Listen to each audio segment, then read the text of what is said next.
जिस तरह से हम लोगों ने पंचांग का सीरीज किया था, तिथि नक्षत्र करण वार योग।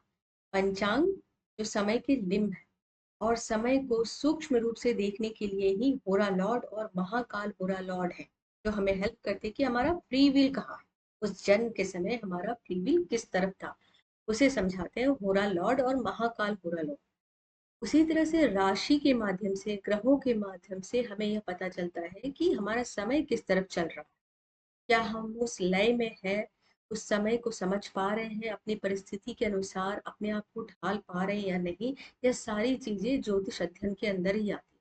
ज्योतिष एक पूरी तरह से समय को पढ़ने का टूल है, जिसके माध्यम से हम समझ सकते हैं कि समय का कौन सा अंक चल रहा है या कौन सा समय आने वाला है। लेकिन उस समय को चलाने वाले महाकाल और महाकाली नियति के रूप में जो जानी जाती है, समय को समझने के लिए और नियति का आशीर्वाद पाने के लिए हमें शिव का आवाहन करना चाहिए महाकाल के रूप में। अगर आप काल भैरव अष्टकम का पाठ करते हैं तो आपके सारे भय दूर होते हैं। जिस तरह से आप अपने मोबाइल में ऐप इंस्टॉल करते हैं, उसी तरह से जब आप स्तोत्र अपने आत्मा में, अपने स्मरण शक्ति में इंस्टॉल इंस्टॉल करते हैं, तो आपको एक अद्भुत शक्ति प्राप्त होती है। जिस तरह से आप अपने मोबाइल में या लैपटॉप में कुछ ऐप इंस्टॉल करते हैं ताकि आपका काम इजी हो जाए, उसी तरह से आपको अपनी आत्मा स्मरण शक्ति में कुछ स्तोत्र या पाठ इंस्टॉल करना चाहिए। यह आपको शक्ति देती है खुद को समझने के लिए।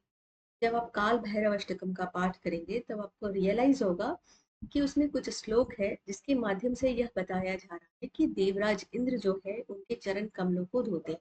यहाँ देवराज इंद्र राजा इंद्र के रूप में जाने जाते हैं, पर वह देवराज इंद्र सिर्फ इंद्र राजा नहीं है, वह हमारे हायर कॉन्शियसनेस को दिखाते हैं। वह यह बताते हैं कि हमारी जो बुद्धि है, हमारे जो चित्त है, वह अगर महादेव महाकाल में लगा रहे तो हमारे डिसीजन लेने की जो क्षमता है वह सही रहेगी। हमारे जो होरा लॉर्ड और महाकाल होरा लॉर्ड है हमारे कुंडली में, जिस कारण हमारा जन्म हुआ, हम उस एम को फुलफिल कर पाए। यहाँ पे देवराज इंद्र सिर्फ एक कैरेक्टर नहीं है, वह हमारी बुद्धि है, वह हमारी कॉन्सियसनेस है, वह हमारी मल्टीपल डिजायर्स है, जिसे हमें कंट्रोल करके हमें लक्ष्य पर निर्धारित करना होता है अपना दृष्टि। और वह फ्री विल रास्ते से ना भटके या आशीर्वाद महाकाल जो समय से परे है उनसे लेना चाहिए। वही सक्षम है उस समय को चलाने में और उस समय से परे देखने में। त्रिनेत्रधारी है, जो वर्तमान, भूत और भविष्य को देख सकते हैं, लेकिन उसके परे जाके उस समय को वापस ला भी सकते। ये सिर्फ शक्ति जो है सिर्फ और सिर्फ महादेव और महाकाली में ही है, जो महाकाल और महाकाली के रूप में जाने जाते हैं। आप सभी ने मार्कंडेय ऋषि का नाम सुना होगा, जिनको यह बताया गया था कि वह 16 साल की उम्र में ही मृत्यु को प्राप्त हो जाए।